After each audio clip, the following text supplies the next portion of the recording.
మీ height కున్న advantage తెలుసా? మీరు నించున్నా కూర్చున్నా ఒకేలా ఉంటారు. मैं सिर्फ 3 चीजों से चलता हूँ, एंटरटेनमेंट, एंटरटेनमेंट, एंटरटेनमेंट. మీరు ఎక్కువగా ఇష్టపడే యాంకర్ ఎవరు? సుమ గారు. మొన్న అనసూయ షోకి వెళ్ళి అనసూయ అన్నావంట.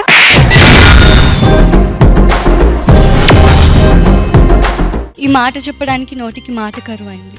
ఇప్పుడు ఇది చెప్పాక మనసు తేలికైంది. బహుశా ఇదేనేమో ప్రేమ అంటే. I love you Noel. I love you two.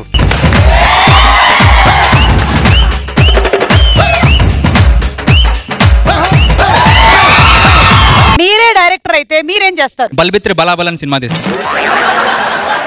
Lip lakhs తోనే నింపేస్తాం మూవీ మొత్తం. ట్రయల్ చూద్దాము. ఆ పక్కన అబ్బాయికి ఒకసారి ఇవ్వు.